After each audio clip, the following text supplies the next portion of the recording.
It's not always your fault when you get humiliated.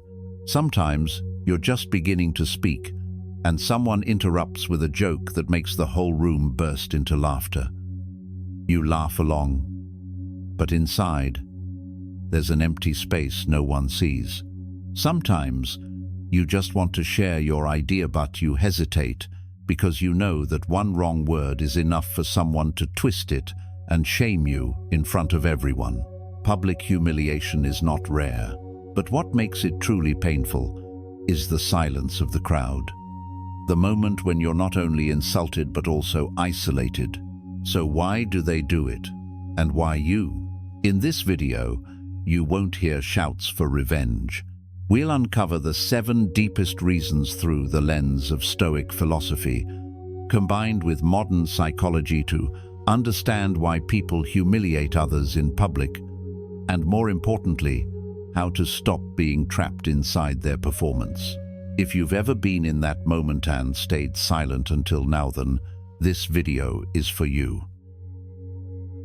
1. They see the weakness you're trying to hide, and they strike right there. There are moments when an entire room seems to freeze because of what you just said, but because someone saw straight through what you were trying to conceal and stabbed right into it. A probing glance, a well-timed joke, aimed precisely at your softest spot. The room bursts into laughter. You laugh too, but something inside you breaks. No one hears the sound of that crack except you. Don't be mistaken. The person who humiliates you in front of others is not acting randomly. They're not impulsive, and they're not brave. They're just skilled hunters of insecurity. They don't go after the strong. They pick out the ones who are wavering, and they can smell fear. They don't need you to say anything. They read it in your posture, in your hesitant eyes, in the way you smile politely to cover up an inner wound you haven't even dared to name. Why do they do it? Because human beings, on some primitive level, are drawn to vulnerability. Just like predators stalk the wounded and the isolated, human society still carries that same shadow. The moment you're unaware of your own exposed weakness, someone else will notice, and they'll test to see if they can break you. I once witnessed this happen right in my own workplace. A young employee, his name was Krishad, just joined the company. He was talented, but every time he spoke he seemed uncomfortable. His voice was a little soft, sometimes shaky. During a full department meeting, after Chris nervously presented a perfectly sound idea, his manager, a man known for his sharp tongue and cold demeanor, paused, then slowly said, "Well, good idea. Might need subtitles though." The whole room laughed. Chris laughed too, but I saw his ears turn red. From that day on, he spoke less. He shared fewer ideas, and the shadow of fear grew quietly inside him, unnoticed by everyone, except the man who planted it. Why would someone do that? On a deeper level, psychology calls this projective identification, where others help you confront the things you haven't faced in yourself.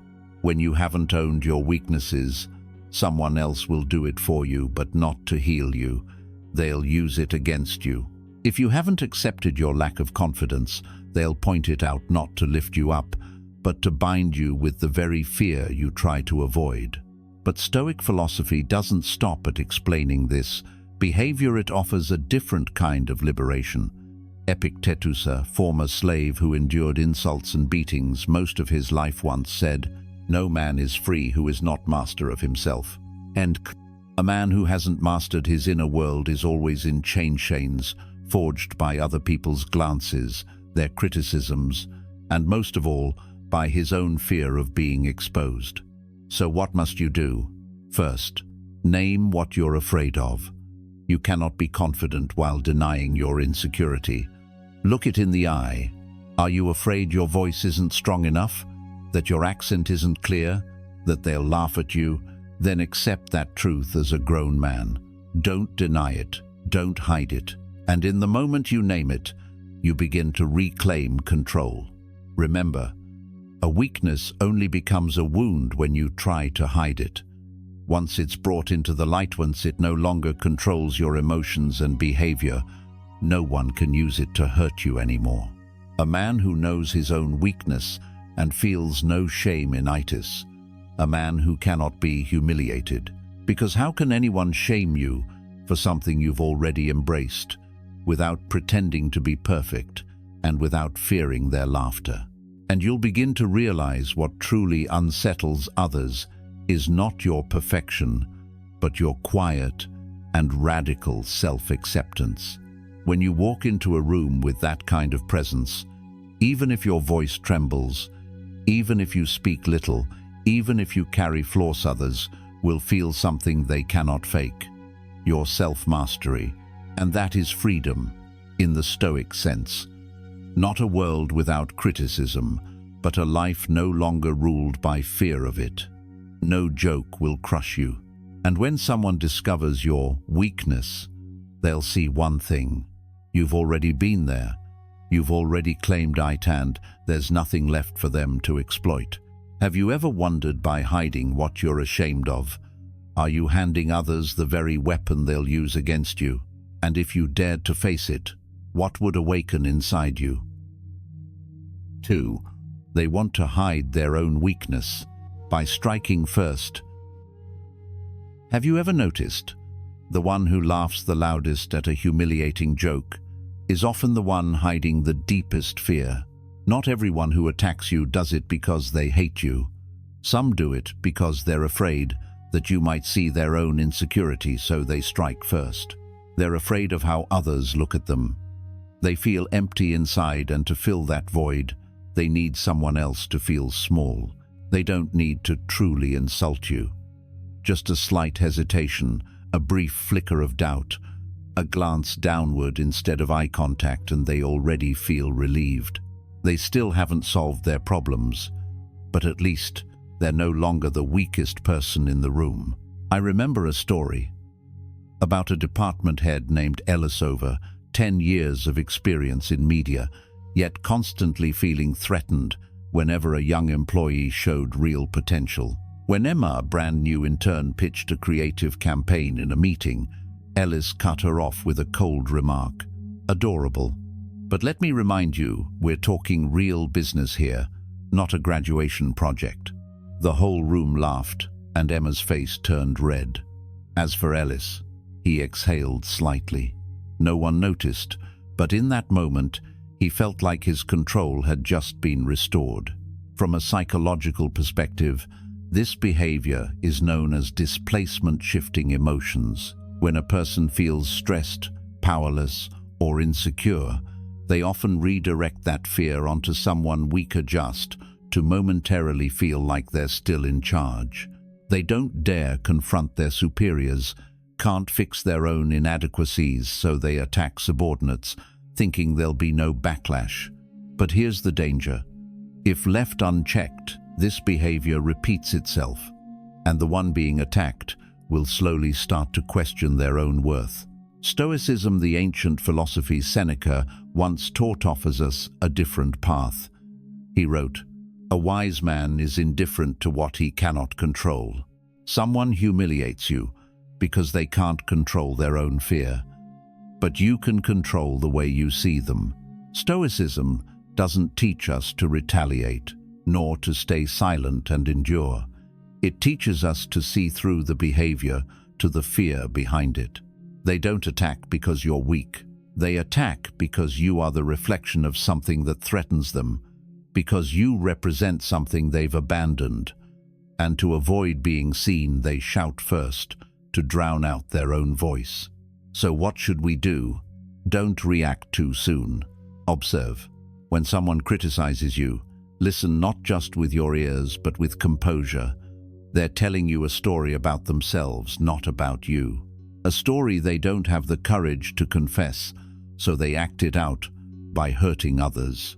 Give that story back to them, not with sharp words, but with unwavering eyes, with a reply free from resentment, with the quiet strength you've been building. That steady presence sometimes is what makes the attacker turn back and face themselves, just like the character Morpheus in The Matrix.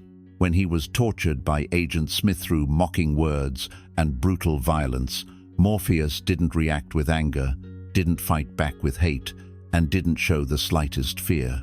He simply sat there, calm, still as if the storm was meant for someone else.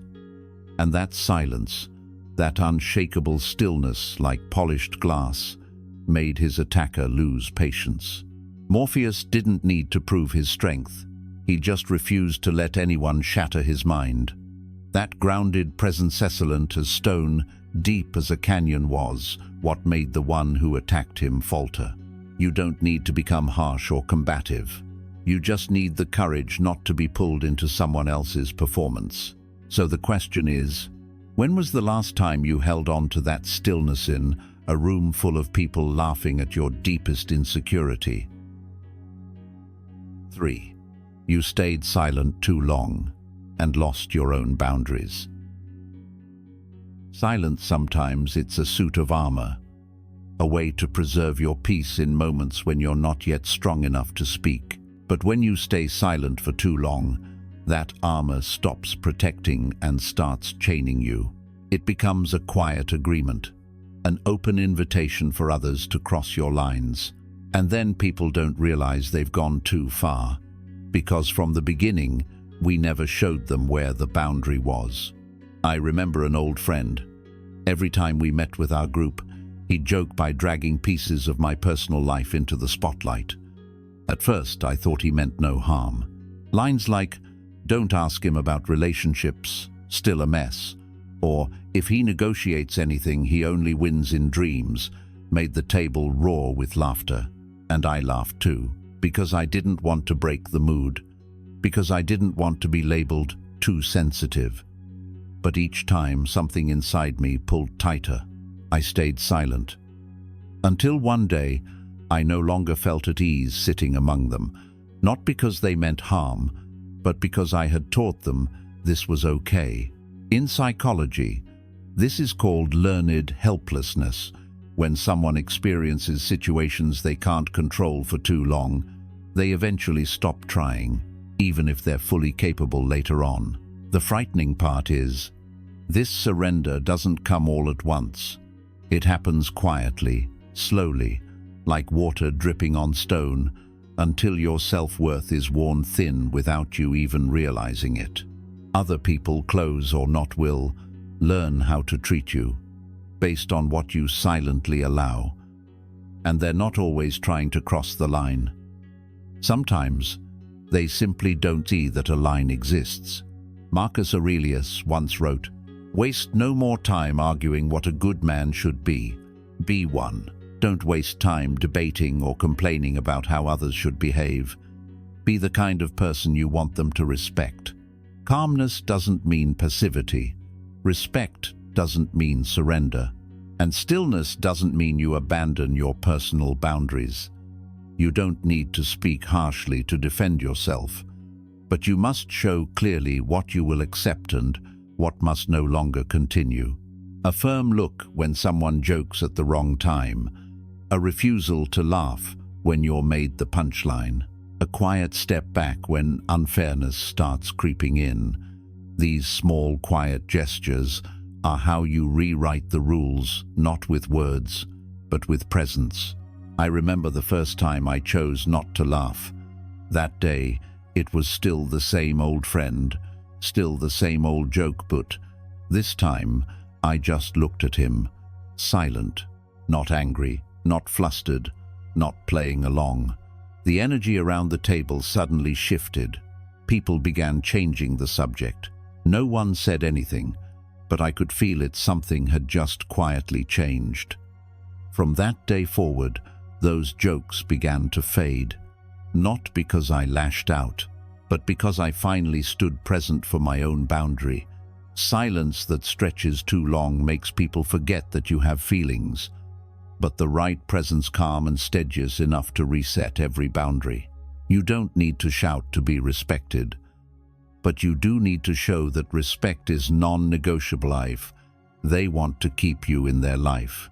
And If you've ever played the part of the one who laughs along to avoid confrontation, but deep down you felt a breathless heaviness you couldn't name, leave a comment below with just one word, enough, because sometimes that one quiet, complete word is the beginning of a brand new boundary. 4. You reflect what they lack, and they envy you in silence. Sometimes you don't need to do anything at all to make others uncomfortable. Just by living truthfully true to your values, holding on to your integrity, discipline, and a stillness that doesn't easily waver, you're already making someone feel small inside. Not because you're arrogant, but because you become a mirror, a quiet mirror that reflects something they once dreamed of, but lost along the road to adulthood. In the workplace, I once knew a man like that. His name was David Knott, the best performer, but always persistent, punctual, never complained, never competed. Every day, he worked with a quiet, admirable attitude. He didn't drink after hours. He didn't speak ill of others. And then, that's when the whispers began. No one's that moral. He must be hiding something. He's just performing. Nobody's that clean. Someone even nicknamed him Father David with a sneer. David said nothing, but I saw the way his gaze sometimes lingered at the window pane, where maybe he was wondering, where did I go wrong? The answer is nowhere. You only become a thorn in someone's side when you silently remind them of something they once had, once wanted to be, but abandoned in exchange for convenience, for compromise, or worse, for self-deception. In psychology, this is called malicious envy, a form of envy that seeks to destroy. Unlike admiration, this kind of jealousy doesn't just want you to fall, it wants you to be humiliated, dragged down, so they can justify their own surrender. When they can't live up to the values you hold, they try to drag you down by labeling you a phony, a moral poser, or the office saint on stage. Stoic philosophy explained this long agonot with judgment, but by observing human nature for what it is. Monimus once said, "The greatest wealth is to live content with little." True wealth doesn't come from possessions or praise. It comes from the quiet satisfaction of living in line with your own conscience. Someone who lives that way, even if slandered, stays grounded, because they don't place their worth in other people's hands. You don't need to prove anything. You don't need to boast. You only need to live right. And that inner fullness is a form of wealth no one can steal and no one can fake. Stoic thinking doesn't tell you to stretch yourself thin to please the crowd. It reminds you of something even more important. You don't have to dim your light just because someone else can't bear the brightness. That light is the good in you, your ethics, your steadiness, your belief in what's right, even when no one stands with you. And the most beautiful thing is, if you hold that light long enough, even those who once scorned you may begin to question their own path. You don't need to respond. Just keep living right. Your presence, with all its quiet honesty and consistencies, the loudest answer of all. And if you've ever been called fake just because you were different, if you've ever shrunk yourself just so others wouldn't feel small, take a moment, look inward, and ask, do you truly want to switch off your own light just so others don't have to squint? Remember this, those who are hated for living truthfully rarely did anything wrong. They simply chose to do what others no longer had the courage to. You are not alone on this path. If you've managed to keep your integrity in a world full of compromise, share your story in the comments, not for applause, but to give strength to those who are also choosing to live right in silence. 5. You've been brainwashed into thinking you deserve disrespect. Not everyone who humiliates you does it by screaming in your face. Not everyone who makes you feel small has to insult you publicly. Some don't need to say anything harsh at all. They only need to repeat one belief that you've already held for so long. I'm not good enough. What breaks you down doesn't always come from the outside world. It comes from the voices inside your head, the ones that started echoing when you were young and repeated themselves long enough to become part of who you are. No one has to tell you that you're useless anymore, because now you say it to yourself. I once spoke with a man named Jack, an aerospace engineer, respected by his colleagues as hardworking and dedicated, but he was always the last to speak in meetings, always opened with an apology, always withdrew in moments when he should have stepped forward. In a private conversation, Jack shared something he had never spoken out loud. He grew up in a military family, with a strict father, someone who never saw his son's efforts as enough. Every time Jack did something wrong, his father didn't scold him. He just looked at him and said, "You call that work?" And that coldness, repeated over years, sank into him deeper than any visible wound. Jack wasn't publicly humiliated at work, but every time someone offered even gentle criticism, he would flinch like a reflex, as if every mistake was his fault, as if he had to apologize for simply existing. Psychologists call this internalized shame, when shame is no longer something you feel from the outside, but becomes part of your identity. You don't just feel disrespected, you believe you deserve to be. And that's the most dangerous kind of brainwashing, when others no longer need to do anything to you because you've learned how to do it to yourself. And when that belief takes root deep enough, you start to attract people, relationships, and situations that reflect that same frequency. The ones who disrespect you don't need to try hard. You'll lower your head, shrink back, and adjust yourself before they even strike. Stoic philosophy doesn't deny those scars, but it teaches us something essential. It is not events that disturb people, it is their judgments about them. Epictetus: what makes you suffer isn't what others say to you. It's the way you've received those words as if they were a verdict. You handed them the right to name you without even realizing it. So how do you reclaim that right? Begin by recognizing your inner voice. Start questioning. Is what you believe about yourself truly the truth, or just a memory you've never re-examined? Where did this voice come from? Is it even mine? Or is it the echo of someone from the past, someone I feared so deeply that I carried their voice with me? I'll never forget the moment Jack told me that after a particularly tense meeting, as he was about to apologize as usual, a younger female colleague looked at him and said, "Jack, you don't need to apologize for having a viewpoint. People here need to hear it." That moment was a turning point. For the first time in years, Jack realized what he believed about himself might no longer be true. And if someone once planted a voice in him that made him shrink, then maybe, starting today, he could be the one to plant a new voice, one that was gentler, fairer, and more honest. Stoicism doesn't ask you to become hardened, but it does demand that you be fair with yourself, that you be awake enough to see not everyone deserves the right to leave a mark on your mind, and not every voice inside your head is worth keeping. You cannot rewrite your childhood, but you can begin to rewrite your definition of self slowly, through awareness, through choice, and through the belief that you are no longer the child you once were. And maybe the one thing you need now is not someone else to protect you, but a version of you strong enough to stop believing in things that were never true. So what about you?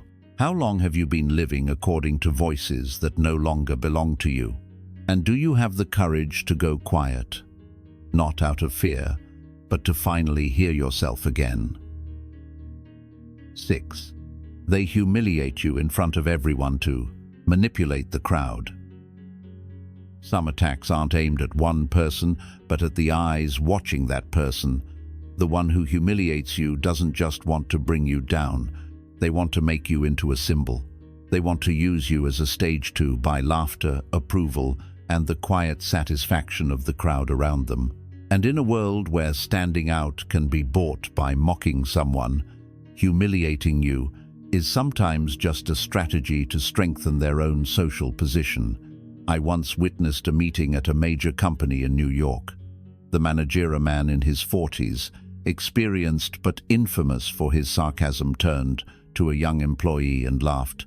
"He's up after me.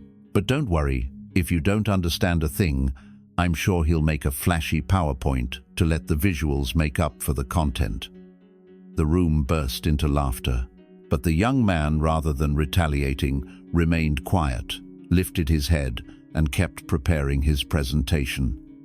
And strangely, when it was his turn, the whole room went silent and attentive. There was no more laughter, because sometimes you don't win back the crowd by talking louder. You win by staying grounded in front of them, and that stillness, if it runs deep enough, quiets every insult. It reminds me of Keanu Reeves.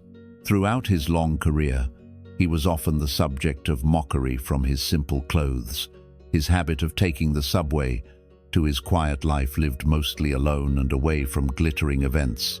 People laughed at his silence, called him weird, invented stories about sad Keanu, just because he was once photographed eating a sandwich alone on a park bench.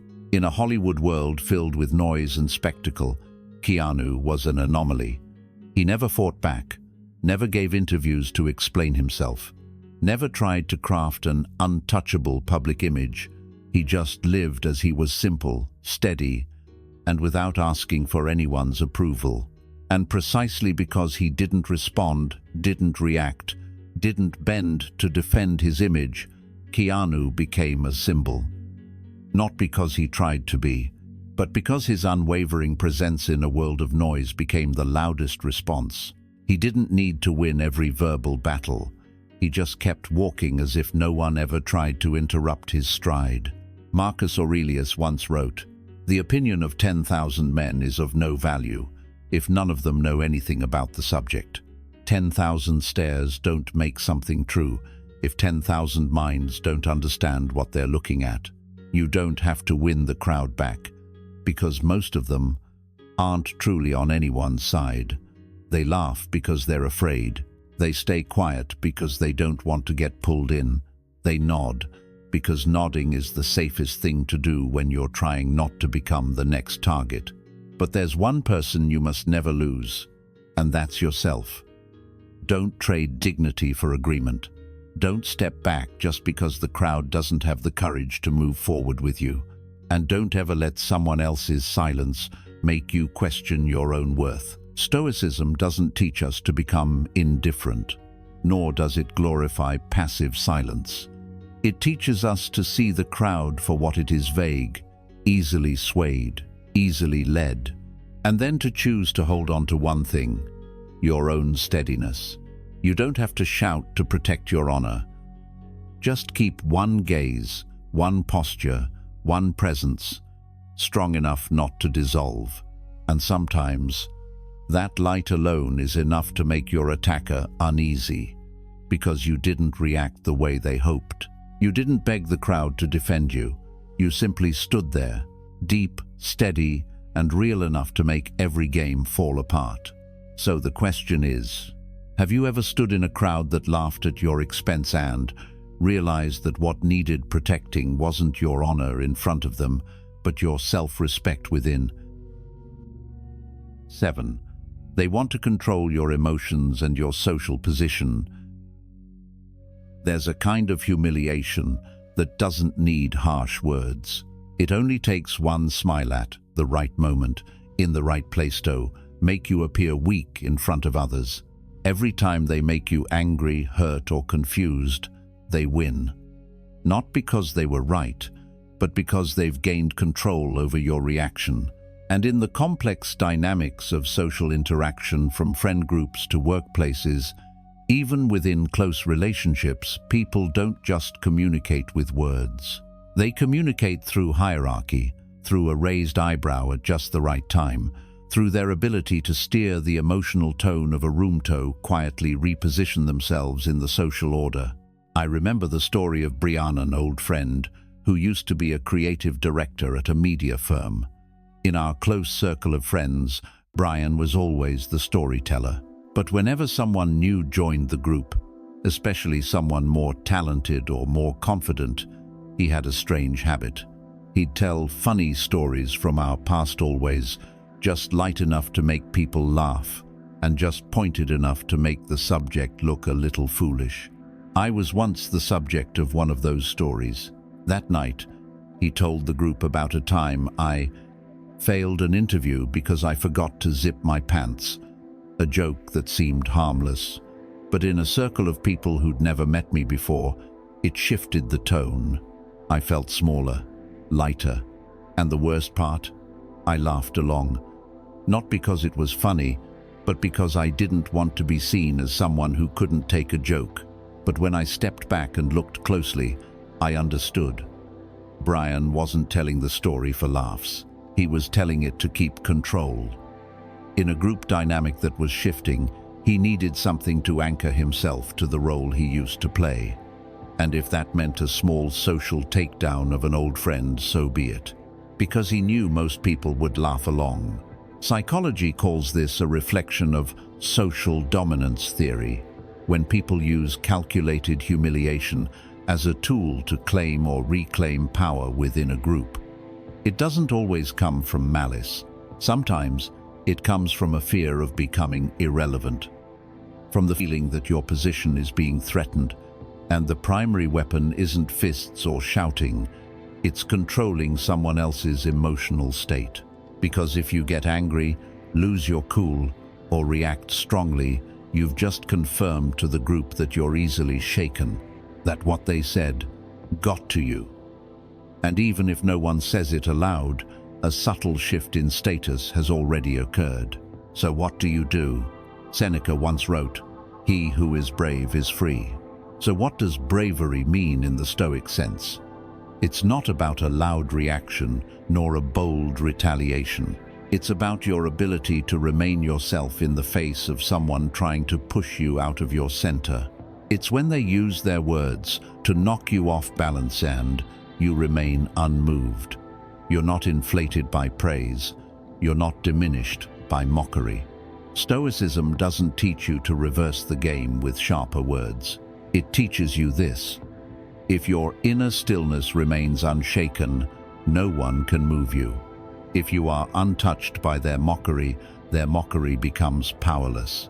At the next gathering, when Brian told another story about me, I didn't laugh. I simply looked at him, quiet, not angry, but I didn't join in.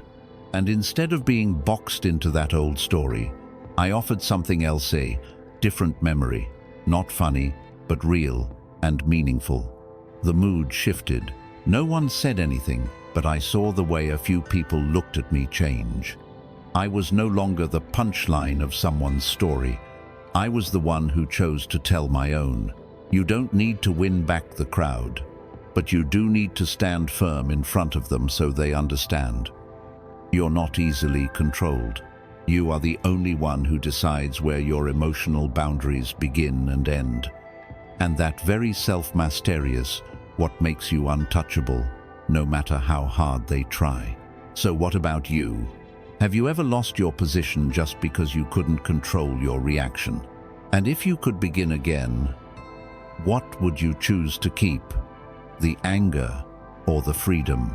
And if you've ever had a moment when the whole room watched for your response, when someone exposed a weakness just to raise themselves higher, and you swallowed that anger to protect your own stillness, leave a comment with just 2 words: still standing. Because sometimes the calm you held in that moment was a victory no one could ever take from you. 8. When you choose to reason not with words, but with presence. There's a moment I believe almost everyone has gone through, though few ever talk about it. That moment when you walk out of a room where you were just humiliated. Your body leaves, but your mind stays stuck. The muffled laughter, the indifferent stares, the sense that you didn't belong, they follow you like dust that won't shake off. You get home, sit at the edge of your bed, and ask yourself, I should have said something. I should have stood up. I should have, but you didn't say anything. You stayed silent. And over time, you started to believe that silence meant weakness. But what if I told you there's another kind of silence, no surrender, but strength? A silence not meant to flee, but to rebuild yourself from within.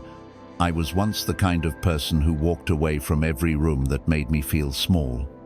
I used to believe that if I didn't speak up, didn't strike back, didn't prove my worth, I was the loser. But then, one day, I realized, you can't reclaim respect from others until you've learned to respect yourself first. And that begins not with a justification, not with a clever comeback, but with one quiet decision to rise. I walked back into the same room where I was once humiliated, the same people, the same cold glances. But this time, I wasn't there to prove anything. I wasn't there to win. I came in with my full presence. I held my head high. I didn't force a smile. I didn't need anyone to welcome me. I simply walked in like someone who knows exactly who they are. And strangely, no one repeated the old jokes. No one found amusement in picking at me, not because I was intimidating, but because they sensed something. I was no longer the person they once thought they could easily hurt. That's what Marcus Aurelius meant when he wrote, "The best revenge is not to be like your enemy." When you remain yourself, you've done what your attacker never could. You don't need to speak to reclaim your dignity. You don't need to argue to win. You only need to refuse to become the version they want you to be. Not bitter, not performative, not defensive. Just a steady presence like a tree in the wind, not resisting, but not bending. Because your presence, if it's deep enough, if it's real enough, is the answer. The room doesn't change because you shout. It changes when it senses a force that won't be broken. And when you enter with that kind of stillness, even those who once mocked you begin to hesitate. They can't quite name what's changed, but they know you're no longer someone to be joked about. You don't have to win back the crowd. You just have to hold your ground in front of them. And that light, the light of someone who no longer lives to please, is what makes every joke fall flat. If tomorrow you must step back into a place that once hurt you, remember, you're not going in to change how they see you. You're going in to show yourself that you're done hiding. You're done playing the victim. You don't need anyone's validation to know you belong. And when you stand in a room with no armor, no defense, only your full presence, that's the moment you are no longer defined by the past. It's the moment you begin to redefine everything with inner strength, with quiet courage, and with a dignity that cannot be traded.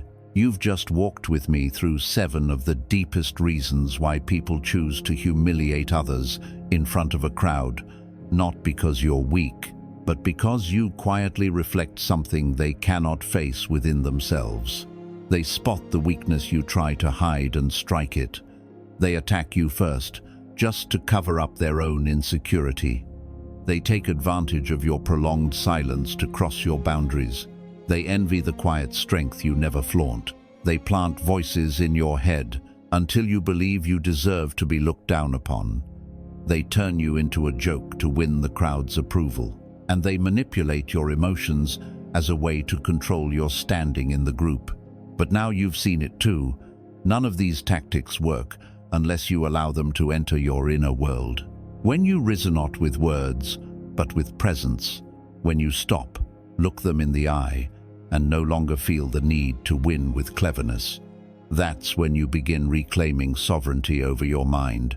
No one can humiliate you if you refuse to absorb their degradation.